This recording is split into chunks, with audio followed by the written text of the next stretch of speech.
Bom, o país pode ganhar um novo vilão da inflação para além dos combustíveis. Esse vilão se chama transporte público. A data dos reajustes está se aproximando em meio a duras negociações entre prefeitos, governadores e as empresas de transporte. Bianca Lima chega ao vivo de Brasília e Léo Arcoverde de São Paulo para explicar esse cenário para a gente que impacta boa parte da população, né? Bianca, Léo, começo por você, Bianca. Os prefeitos dizem que estão com a bomba relógio nas mãos. Por quê?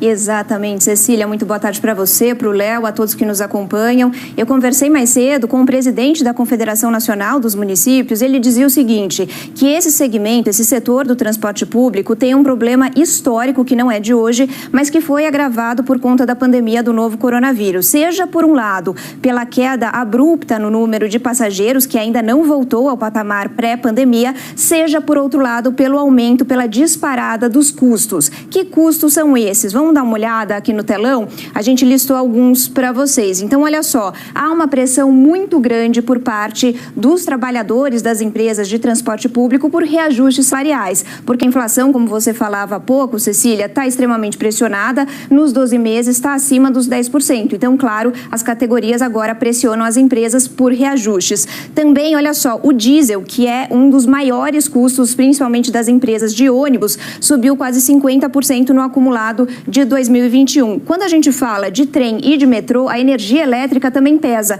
e ela teve uma alta de mais de 20% no acumulado desse ano. E aí, para agravar essa situação, ainda teve a queda no número de passageiros, uma queda, no caso das empresas de ônibus, de 37% em relação ao período pré-pandemia. Então, tem todo esse somatório, uma pressão muito grande em cima dos prefeitos e dos governadores por um reajuste extremamente expressivo aqui a partir de dezembro e janeiro, e uma pressão também por aumento de subsídio, até para evitar que esse reajuste seja extremamente elevado. Algumas empresas, a associação que reúne as empresas de ônibus, por exemplo, Cecília, diz que se os subsídios não aumentarem, seria necessário um reajuste de 50% em média a partir de janeiro. Claro que isso é inviável em qualquer ano, sobretudo em um ano eleitoral. Então, sim, na classificação aí da Confederação Nacional dos Municípios, uma bomba relógio. Vamos ver o que disse o presidente da Confederação.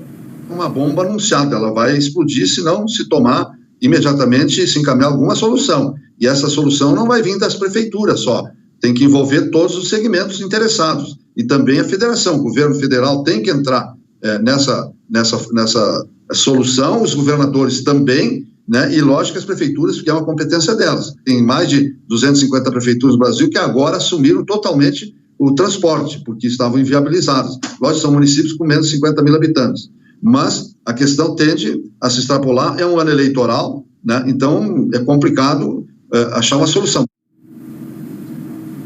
Cecília, e mesmo que haja um aumento dos subsídios por parte de prefeitos e governadores, vai ser inevitável que algum tipo de reajuste não aconteça nos ônibus, trens e metrôs dos mais de 5 mil municípios que a gente tem hoje no país. Até porque, no ano de 2021, essas tarifas, na maior parte do país, ficaram congeladas. Então, claro, essa vai ser uma pressão, uma nova pressão na inflação de 2022, que, na análise, nas projeções dos economistas, já está com a perspectiva de furar o teto da meta, que é de 5%. Eu também conversei com o André Braz, que é economista da Fundação Getúlio Vargas, e ele falou exatamente sobre isso, sobre esse novo vilão da inflação que a gente pode ter no ano que vem. Vamos ouvir.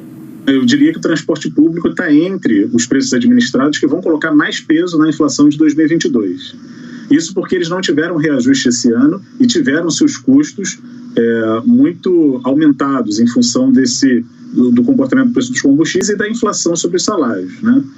Então, com certeza, a passagem de ônibus, o trem, o metrô, eles vão ter um destaque na inflação de 2022, muito maior do que tiveram esse ano, que praticamente não aconteceu o reajuste em 2021 para esse segmento, né? E a nossa economia é muito indexada, né? Começa pelos salários, né? Todo mundo briga pela inflação passada. Então, a gente vai terminar 2021 com uma inflação de 10% e uma parte dessa inflação acaba contaminando os preços de 2022. Olha, complicado. Daqui a pouco vai ter gente dizendo que vai fazer home office para não ter que pagar o transporte, né? Porque vai estar caro demais. Léo, especifica para a gente, então, a questão dos subsídios. O que houve exatamente nesse cenário? Boa tarde, Cecília, Bianca, todo mundo está acompanhando a edição das 4. Com menos passageiros e essa alta também do diesel, o que é que aconteceu? tem que ter um aporte maior de prefeituras e governo do estado. Para algumas capitais, a gente chegou a alguns números, alguns cálculos. Vou mostrar aqui, por exemplo, aqui na cidade de São Paulo, a gente tem os números para trazer aqui da Prefeitura de São Paulo, que passou esse cálculo que foi feito ao longo deste ano.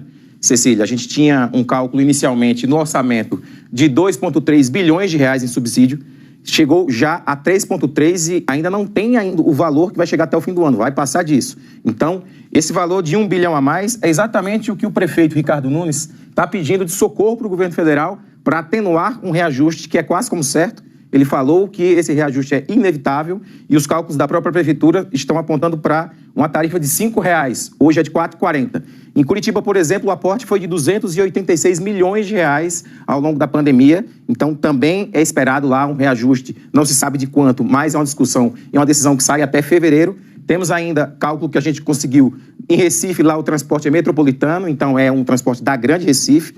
Também está esperado para fevereiro também o reajuste. E, por fim, a gente tem um cálculo aqui de uma questão específica aqui no Rio de Janeiro. Esse valor, o que é isso daqui? Esses 682 milhões de reais foi a perda, o prejuízo que a Supervia, que são os trens metropolitanos na região metropolitana, na Grande Rio, que teve de prejuízo ao longo da pandemia. E como lá não há o subsídio, não há esse aporte, como é que vai ser feito o repasse desse prejuízo? Vai ser todo via tarifa. E os cálculos apontam que a tarifa vai sair de R$ 5 para R$ 7,00, isso em fevereiro, mas o martelo não está batido. O que a gente está mostrando aqui são os cálculos dos prejuízos e também dos subsídios, e as decisões vão ser tomadas entre janeiro e fevereiro de 2022. Sobre isso, eu conversei com o coordenador de mobilidade do IDEC, o Rafael Calabria. Ele me falou um pouco da preocupação que há com que a conta seja paga pelo trabalhador que mais depende do transporte público e suporta diariamente, né, um serviço que muitas vezes é pessimamente prestado e agora vai ficar mais caro. Vamos acompanhar o que ele falou. A situação é grave porque o Brasil não tem uma estrutura orçamentária organizada para custear o transporte como uma política pública e um direito que ele é. É ruim que essa conta acabe caindo para o usuário em aumento de tarifa. Então as prefeituras têm que se organizar para custear esse serviço, porque se aumentar a tarifa vai gerar mais exclusão social, vai ser mais uma conta ao cidadão, além da inflação, do aumento de aluguel, do mercado. Então é uma questão social, eminentemente.